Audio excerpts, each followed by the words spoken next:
Well, today, Wisconsin's first ever sales tax holiday is in effect, promising savings for families who spend on average hundreds of dollars shopping for back to school items every year. Joining us live here in our studio now is Governor Scott Walker.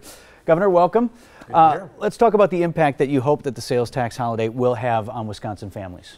Well, I think it's a lot. You think about stuff like this. As a kid, I always It's a good Batman right there. I love the Batman one. You know, you could have Spider-Man, Superman. I love Batman. But you think of all this back-to-school stuff. I know for our family, it was always a big challenge. Our kids, of course, went to school in Wauwatosa. But they say nationally, the National Retailer Federation says a typical family spends about $680 if you got a bunch of kids in school.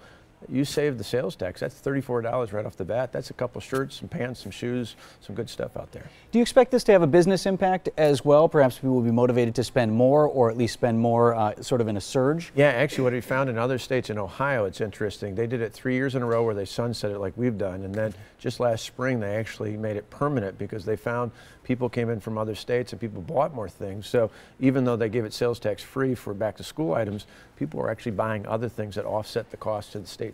Let me challenge you on a couple of points here. I got a guy on Facebook who, when I posted about this, he said, well, I don't have any kids. You know, you did the $100 per child rebate for families, doing this largely to benefit Wisconsin families. Yeah. For those who are saying, where's mine, what's your response? Well, we've cut taxes more than $8 billion. So that guy's income taxes have gone down since I've been governor. The property taxes have gone down since I've been governor. Taxes on small businesses and farmers, over $8 billion worth of tax relief.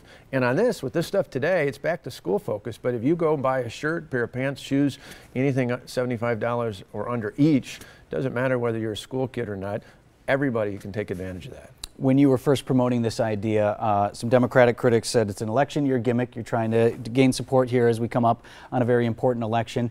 When you look at $15 million in revenue that could have been gained by this state, there are many other areas of need that you could have spent the money on. Well, we made a historic investment in schools, more actual dollar investment in schools than ever before. As I mentioned, we cut taxes in other areas.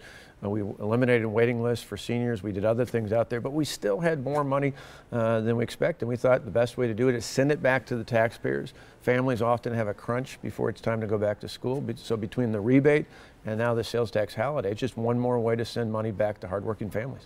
I know you're going to be up in Appleton this afternoon talking about this, but let me switch gears on you quickly because you're going to be back here for a very unfortunate reason. You've been invited to speak at Officer Michalski's funeral today. I wonder, they're going to have a couple of thousand people there at least. What is your message going to be to that group? We're going to talk about how he really was a hero, not just so much in how he died, but rather in how he lived. I saw Carol Meekin's story about a week or so ago, really touching. Looked at not only her story, but then the video link that they had about the video, almost 20 minutes that he gave about 2 summers ago talking about his faith. I talked to his wife, I talked to his partner, his police officer partner, and each of them, as well as a lot of other friends I have in the Milwaukee Police Department, just talked about the incredibly positive impact he had on them as fellow officers and how he changed years ago when his faith changed in terms of how he treated people in the community. He really loved people and it showed in his work. I look forward to your remarks this afternoon, Governor. Thanks for being with us. I know it's an early morning start for you. Appreciate it very much. Governor Scott Walker. Over to you, Elise.